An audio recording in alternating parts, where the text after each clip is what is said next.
Will this be one of the most special cup runs in the history of this channel, or will it be one of the biggest heartbreaks? We are going to find out within the next 15 minutes to half an hour.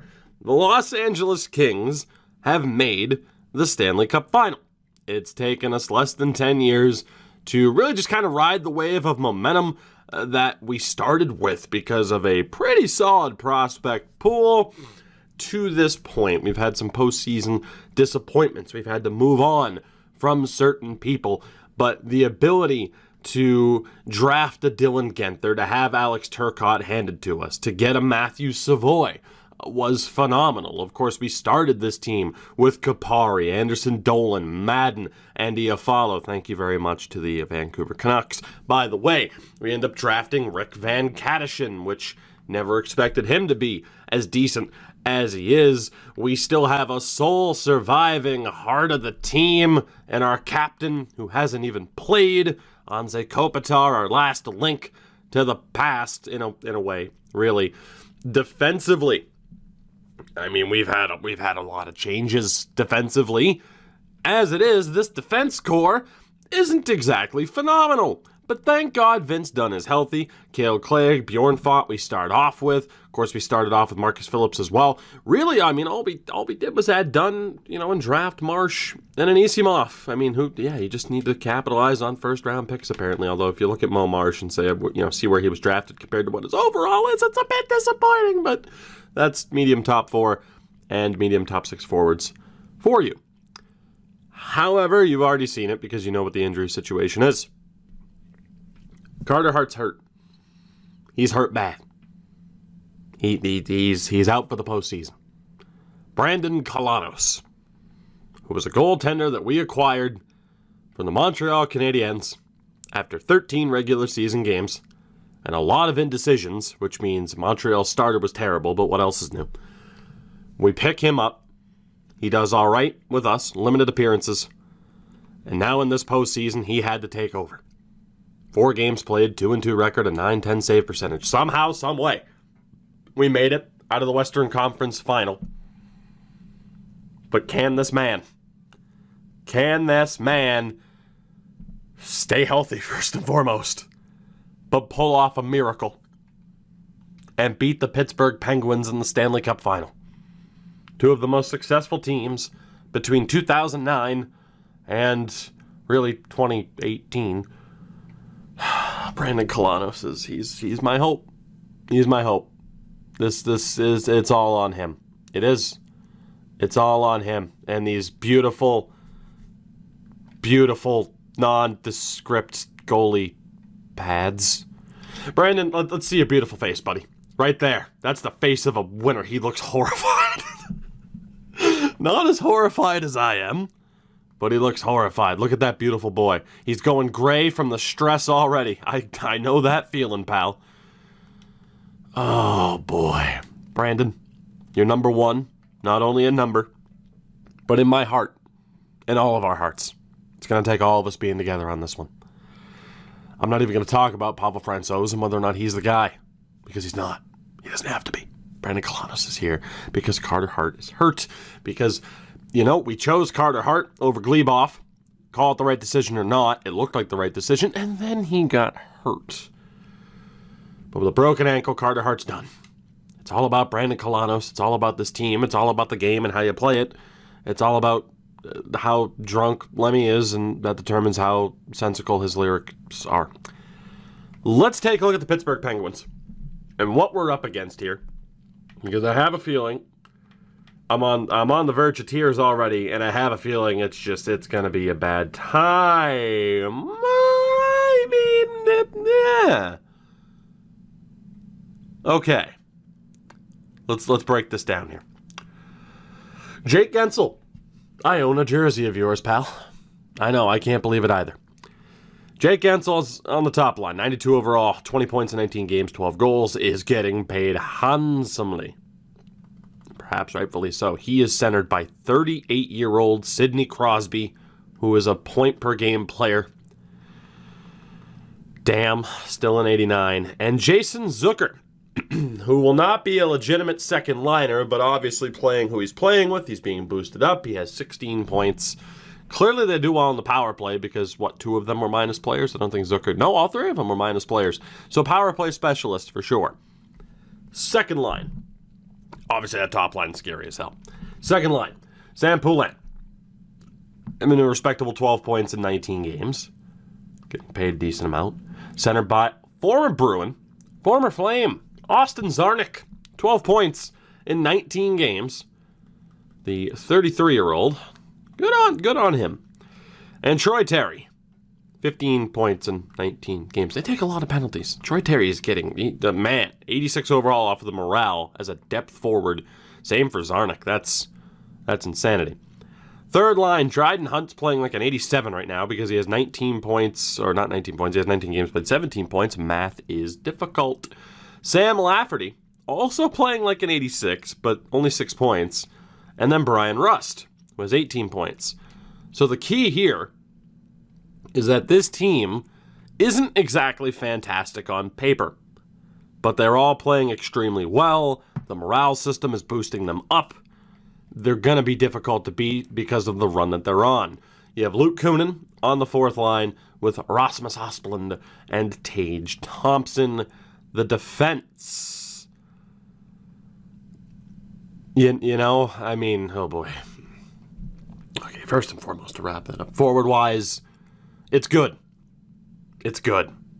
Obviously, due to the morale system, it's really good. That's a damn good team. Defensively, it doesn't get any easier for me. You have Darnell Nurse, who's also struggling 5-on-5 right now, but has 11 points in 19 games next to John Klingberg, who is 33, has 9 points. Second pairing, P.O. Joseph and Jonas Brodin.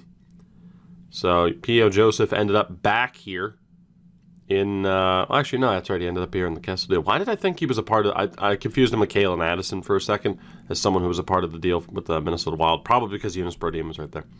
Third pairing, Caden Goulet and Daniel DeKaiser. Still kicking around at 36 years old. Who is the goaltender? Tristan Jerry. Tristan Jerry. 902. Mario Paquette and Gignac as the healthy scratches.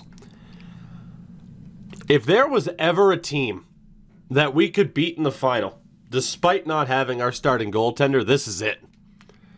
It is. But this is also exactly the type of team that you would expect to see in the final. They put everything together. They're not exactly a super team, but they get results. We have a dead even offense. The defense, we actually have the advantage, despite them having the best defenseman in the matchup with Darnell Nurse. It's the goaltending. Oh, boy. This is either going to be devastating, because I can't help but think that if Carter Hart was here, we'd win for sure. Or this is going to be one hell of a victory. 6 games over Columbus, 7 games over New Jersey, 6 games over Toronto, en route to this appearance.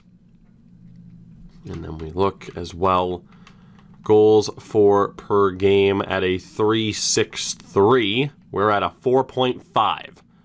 Goals against, they're at a 3.58. We're at a 3.06. We've been the league's best offensive team and the best defensive team throughout this postseason. Our power play is at 36%. Theirs is at 31%. The penalty kills both kind of meh, 77.8% to 74%. We have the advantage everywhere. Everywhere. Except for goaltending. I can't set the stage any better than that. Let's get down to business. For the first time in this series, the Los Angeles Kings are in the Stanley Cup final. But is it one major injury too many? Let's find out. First period, game 1, and a damn fine start for the Kings. Matt Savoy on the power play, Rick Van Kadishin as well. 13 shots apiece, 2-0 on the board. We have a long way to go, but it's a good start. It's a good start indeed. Second period. Hit the button again. Okay, we blew a 2-0 lead. Troy Terry and Rasmus Asplund. Carl Grundstrom, though, less than a minute after Asplund tied the game up, scores on the power play. Shots are about even. The score's about even. We have the slight advantage in both at the end of 40 minutes. Not great, considering they've kind of lived and died on the power play. And they got 2 goals early. We go to the third period, game 1. Early power play. Come on. Okay, P.O. Joseph. We're tied at 3. Not ideal at all. Please don't lose this. Carl Grundstrom, I love you. Okay. Tied at 4. Alex Turcotte, I love you. It's 5-4. 3.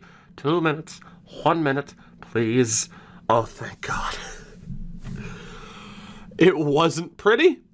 It wasn't without stress and anxiety. But the LA Kings take game 1 by the score of 5-4 here in the Stanley Cup Final. Carl Grundstrom with one hell of a game.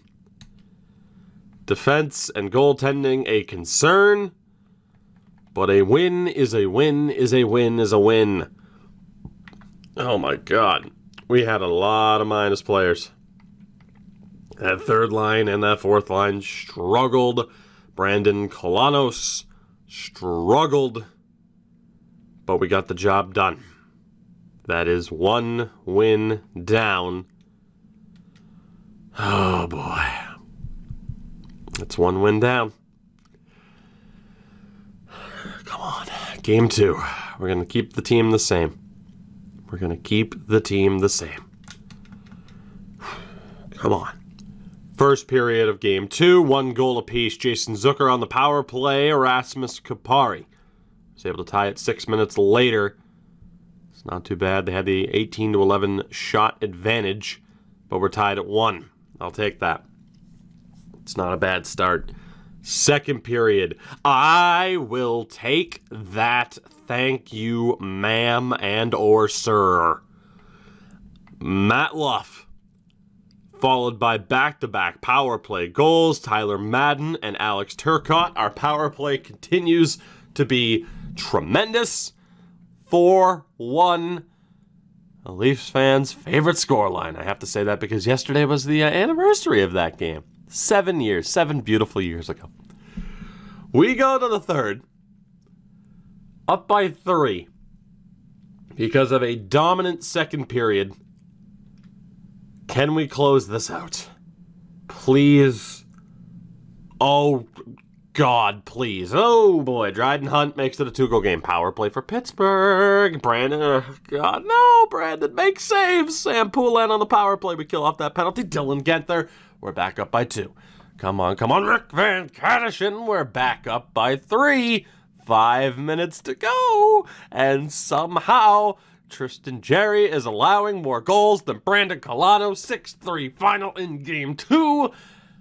2-0 lead in the series for the LA Kings is secured. 2 wins down. 2 to go.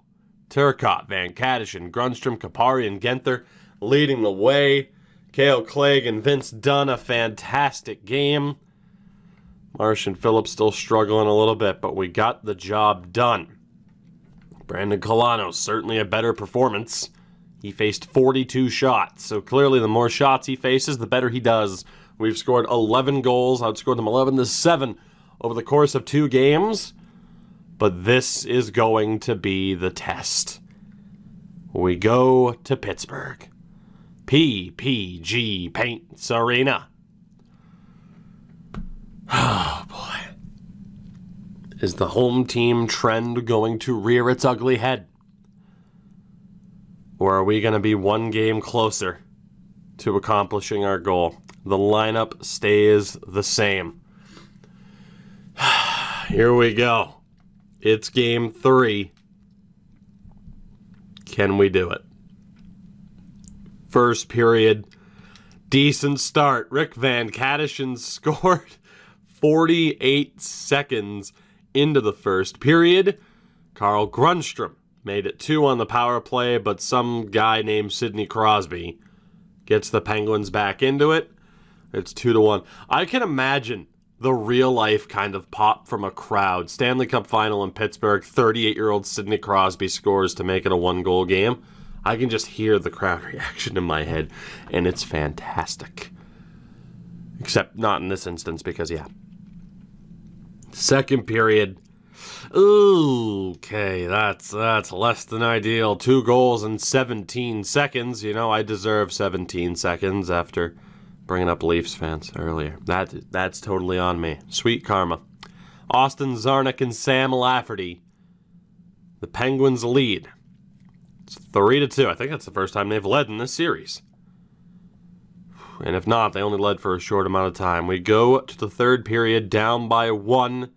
The home team trend looking like it could be alive and well. Brian Rust on the power play. It's a 2-goal lead for Pittsburgh. We have a power play chance ourselves. It goes to waste. We're done. Come on, boys. Power play for Pittsburgh. Killed off. 6 minutes to go. The home team trend is alive and well. The Pittsburgh Penguins are going to take Game 3 by the score of 4-2. 4 unanswered goals for the Pens en route to victory. Tristan Jarry with his best effort of the series thus far. We have ourselves a series after that one. As devastating as that is, a brutal game for Alex Iafallo, Anderson, Dolan, and Madden. Marsh and Phillips have also gotten picked apart in this series. We've won the first 2 games, but that is a clear trend. That third line is getting horrifically outplayed right now. I mean, horrifically outplayed. Yeah, they're all minus players now to this point. So that might be cause for change, and it's going to be cause for change. Jarrett, Anderson, Dolan. I'm not allowed to drop down to the fourth line. I wish I was. God damn it. God damn it. I love Tyler Madden, but I'm going to drop him to the fourth line. As crazy as that is. We're going to play him at center. And there is a certain somebody who is about to fill in for one Sean Corrali. Anze Kopitar is back in the game. I don't know for sure how we're going to make this work, but this right here could be the way to do it. It could be the way indeed. Not that I want to break up that second line, but this is the way to get it to work. Grundstrom, Kopitar, Kapari. I have to break up that third line. It's 3 straight games of them finishing as minus players. Something has to be done. Let's change up these player types here really quickly. Not that I want to. I need to check to see how this is going to play out. Again, I'm going to do pretty much all of this live so that, you can just see the process of it. So this is going to be interesting. So Rick is going to be changed to a 2-way. I'm going to make Kopitar probably a sniper. Not that he should be a sniper, but he's the other 2 are clearly playmakers, and I'm not breaking up that top line. There's not a chance in hell of that. So Kopitar is going to be a sniper. Kupari is going to be changed to a right wing. He'll still be there. And then Tyler Madden, we're going to be changing to a center grinder just to see how it looks. It's a bit of a risk. That third pairing has still done okay for the most part. But again, I'm a little bit concerned. I can't break them up either. I can break them up by scratching Phillips.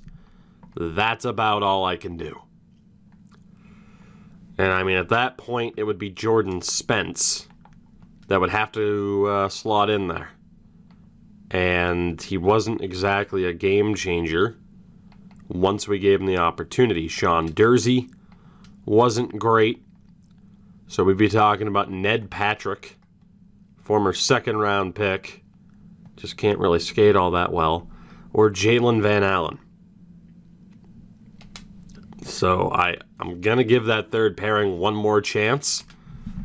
But all in all, I'm not sure how well it's going to work out for us. So we'll go over to edit player. We'll get this done really quickly. But I just can't help but think that third line needed to be changed up. That was 3 straight games of them finishing as minus players, and that's a bad, bad sign.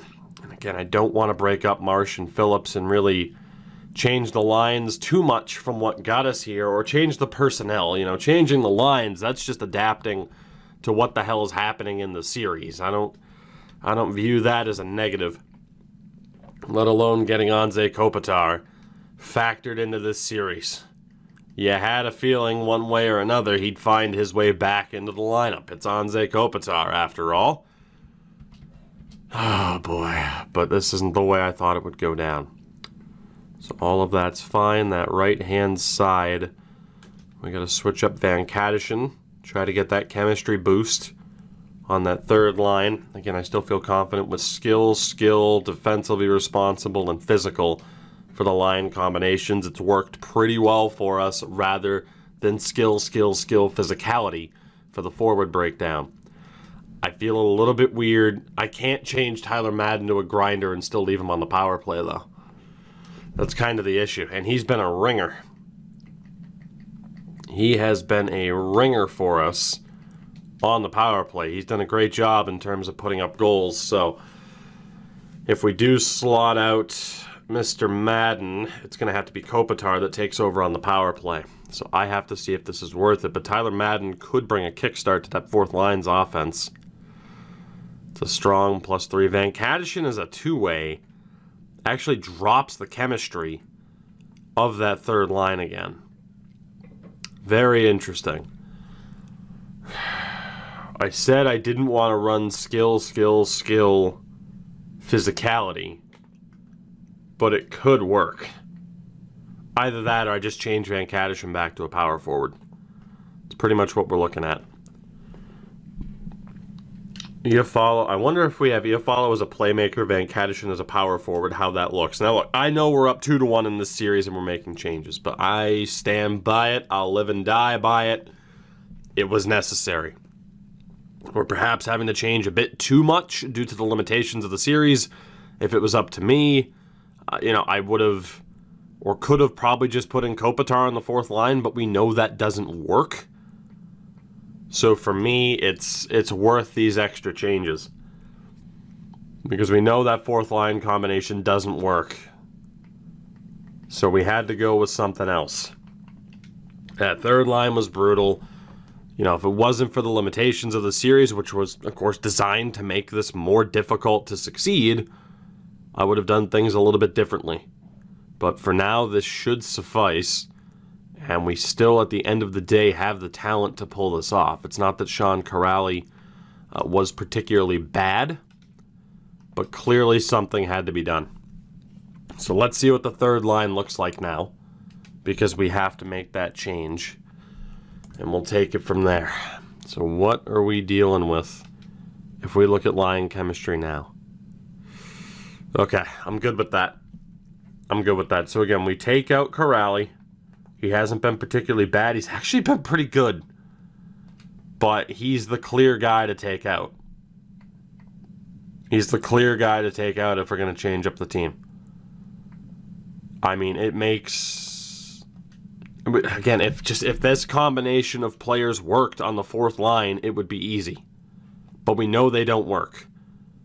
So I'd rather put Kopitar where he is. Although I do wonder... That combo actually works, but Anderson Dolan's been brutal. It's like, do we reward Anderson Dolan? Is the question. I'm going to run with this team. I'm going to do it. Now, we have to take Tyler Madden off of the power play. If we run with that +3 on the third line, which I think is a good idea. So Anze Kopitar is going to be back in on the power play. Which is also a huge risk because our power play has been pretty good, although last game they let us down a little bit. So we'll put Kopitar in for Kupari, and that should be okay. I don't know how I feel about this. What other combination could it be?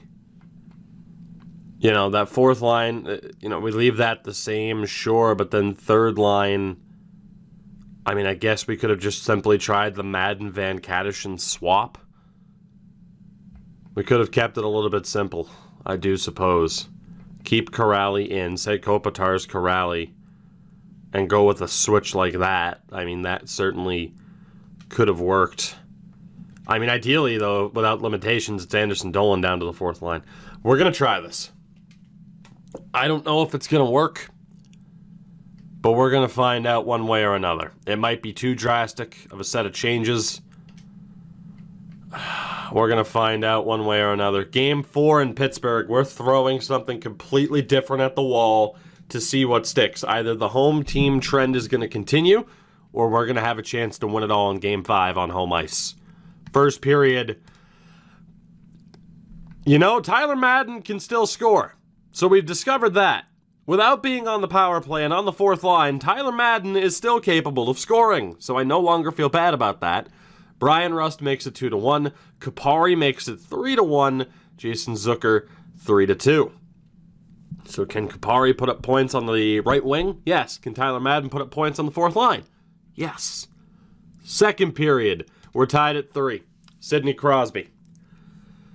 29 shots to 23 in their favor. We're tied at 3 on the board. We go to the third period. Matt Savoy gives us the lead early. It's 4-3. Power play. Anze Kopitar, the captain. It's 5-3. Anze frickin' Kopitar. Troy Terry makes it 5-4. 33 shots apiece. Power play for Pittsburgh. Killed off. 5 minutes to go. Anze Kopitar's goal. May it be the game winner. Anze Kopitar wins us Game 4, secures us a 3-1 lead in this series. We go back home, Game 5 on home ice. The cup is in the building, and I never want to hear my methods questioned again. Anze frickin' Kopitar. Well, you shouldn't have taken out Anze Kopitar. You could have done this comment. Anze Kopitar. Tyler Madden as well, 2 goals on the fourth line. We are one beautiful win away from somehow pulling this off. Kopitar, Kupari, Grundstrom was not a good line either defensively, but they showed up when we needed them to. Kalanos wasn't fantastic, but he got the job done. Game 5. The cup is in the building. Our first chance of a maximum of 3.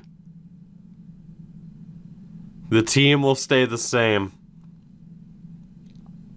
This is it. The LA Kings, their first 2 ever Stanley Cups were won on home ice in this very building. Can we make it a third? Here we go. First period. What a start! Anze Kopitar again. And Austin Wagner as well. 2-0. 16 shots to 6. What a start. But we still got a long way to go. Second period. It's 3-1. Matthew Savoy on the power play. Sam Lafferty makes it 3-1. We are 20 minutes away from winning the Stanley Cup. Oh my God. 20 damn minutes away. Can we pull it off? Here we go. Matt Savoy on the power play. It's 4-1, now 4-2. Caden Goulet scored on Francouz. Wise Francouz. Francois. Grundstrom makes it 5-2. Gensel makes it 5-3. Francouz, time to make a save. Power play. Killing time. Looking good. Oh my God. Tyler Madden. The Los Angeles Kings are gonna pull off a miracle. An absolute miracle. Oh my God. What jersey do I want us to wear? I have that jersey. It's fantastic. It's a Kopitar. The Los Angeles Kings, barring the worst possible collapse, are going to win the Stanley Cup. Anze Kopitar, back in the lineup, contributing. And this is going to happen. I cannot believe this. How much time is left? 1:57. It's a 3-goal lead. It's 6-3. Brian Rust. Dryden Hunt now back to Klingberg. Can the Penguins pull this off? Francouz between the pipes. Lafferty a bit of trouble. He can't come up with it. Here comes Austin Wagner. Austin Wagner sends it low. Can't come up with it. Come on. A minute and a half to go. Sam Lafferty out there. Can't get the shot off. Thought on. Marcus Phillips comes up with it. Dumps it out. Let's get the boys out there. Let's get the top line out there. 1:20 left. Lafferty. Bit of space to work with. Circles back. Avoids the pressure. Klingberg. Nurse holds it in. Lafferty can't drive it home. Klingberg again. Good cycle from the Penguins. Klingberg. Nurse can't pull the trigger. Avoids the space. Klingberg can't get it through. Savoy's there. Kling comes up with the final minute of play. Let's get fresh lines out there. Fresh lines. How did this happen? How could this happen? Rasmus Kupari comes up with an Anze Kopitar in what has to be his final game. Drops back for Anisimov. Bjorn Fott can't pick the corner on Tristan Jarry. Oh, Anze Kopitar is staying out there. He has no choice. He has no choice. This is Ray Bourque-esque. I mean, granted, he's won a cup before, but you're out there for the rest of the game. Deal with it. If I can help it. Without Carter Hart, despite some of the names and faces we've had to get rid of, and despite drastic changes, apparently Francouz is being taken out. So it was one of those one-game garbage injuries. Kupari can't get it to go. Oh my god. Can we pull this off? I don't even see Kopitar out there. Brodin stopped by Kolanos. Let's just get fresh lines out there and not jinx it. Oh my god. Despite those crazy changes for Game 4, we're going to survive this. Iafallo, looking to rush, drops it off. Offside appear to be off still, so keep that in mind. As the sport should be, offsides are dumb. Anisimov to Iafallo gets broken up. 10 seconds! For the third time in their history, the Los Angeles Kings have won the Stanley Cup with .6. Oh, get Anze out there. Get Anze out there. He takes the draw. Anze Kopitar. Back in the lineup. Back in the winner's circle. The crowd is dead silent, but I'm being loud enough for all of them. Oh my god, the crowd is literally stationary and dead silent as a team is celebrating the cup win on home ice. Come on, guys. We need to do better than this, please. Please, NHL 21, look at this. I am so unhyped right now. There's no hype. Oh, Sydney, don't cry. Leave that to Marchand. Oh my god. What a win. What a season. What a team. I cannot believe we just pulled this off. It is a miracle. Without Carter Hart, a man with 13 career NHL appearances to begin this NHL, or, as we acquired him, this was his rookie season. Binnington. The old graybeard himself at 23 years old struggles in the AHL and comes up big once Carter Hart goes down to injury. Do you believe in absolute miracles? We beat the Penguins in 5. Is this Savoy or Turcotte? It's Alex Turcotte. Whew, 30 points. What a run. for one Alex Turcotte, your Conn Smythe winner. And here it comes. We're 3 for 3 in terms of winning the cup on home ice. This is unbelievable. We pulled it off. This team found a way to win and to get it done, and stepping up to collect the cup is the captain. He played 2 games this postseason, but he scored a GWG in Game 4 and now raises the cup at the end of Game 5. Anze Kopitar, you've done it again. Oh, it's beautiful. Your name will be up there in the rafters soon. 3-time champion, the sole survivor. Hands the cup off. I don't know if that's Anderson Dolan or not. Number 13, it's Dylan Guenther. Oh my God. The sole survivor from an era gone by, as Turcotte gets the cup as well. Unreal. Anze Kopitar. And the Los Angeles Kings have won yet another Stanley Cup. It took a while. 12 years gone by since their last victory. But we made it happen. The LA Kings are champions yet again. Mr. Kalanos, you deserve this one, pal.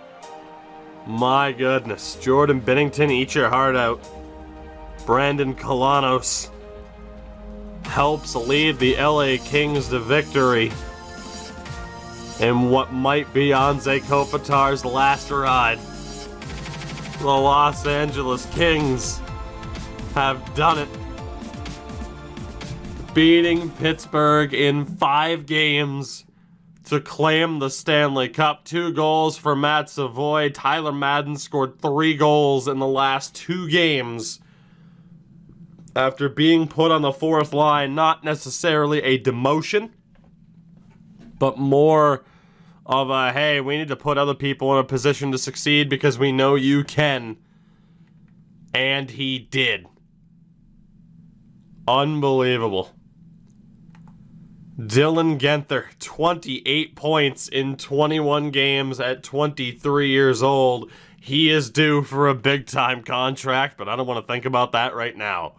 Alex Turcotte, 30 points in 21 games.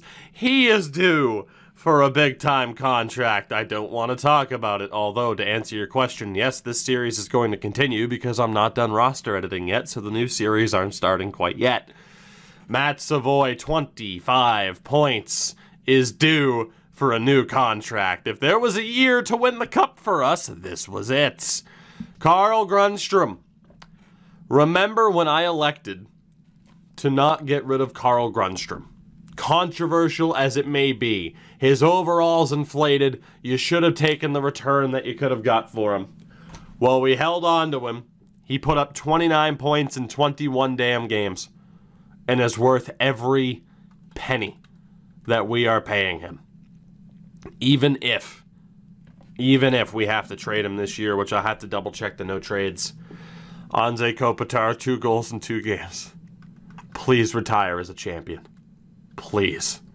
Our fearless leader, our captain.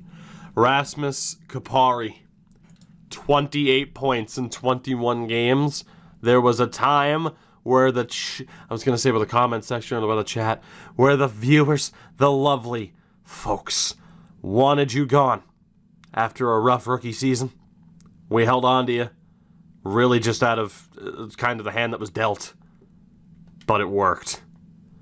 Alex Iafallo, 15 points in 21 games. We've had the ability to trade him for a little bit, and in all honesty, this might be the year to get rid of him. He makes a little bit too much money to be a third liner, but at 32 years old, what a run for Alex Iafallo, the undrafted NCAA free agent. Jarrett Anderson Dolan was garbage this postseason. Might be a good time to look to move on from him as well. He was an RFA when he signed. I mean, tough to say if Jarrett Anderson Dolan's sticking around as well. 3 straight 20-goal seasons. 4 out of 5, not too shabby. But, yeah, not a big postseason guy for us, but we got it done. Rick Van Kadishin, contract year for him as well. 10 goals in 21 games. Austin Wagner, rough season. Looked like he might have cost himself some money. But we might just be bringing him back after all. Time will tell. Tyler Madden, good God, what a player. Good God, what a player. And then Matt Luff as well. Said he didn't want to come back. We let him go to free agency. Nobody signed him. We bring him back. And now he's a Stanley Cup champion. And then there's this defense. Cale Clegg. Looked like he might have been our best defensive player this year.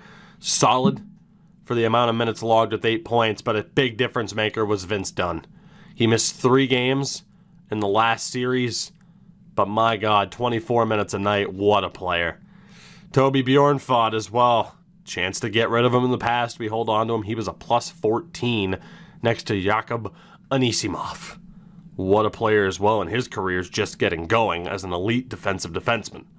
And then this third pairing. No business being as good as they are. Mo Marsh and Marcus Phillips. Unreal. And then goaltenders. Brandon Kalanos. It wasn't pretty, but it didn't have to be. He gets the job done in Carter Hart's absence.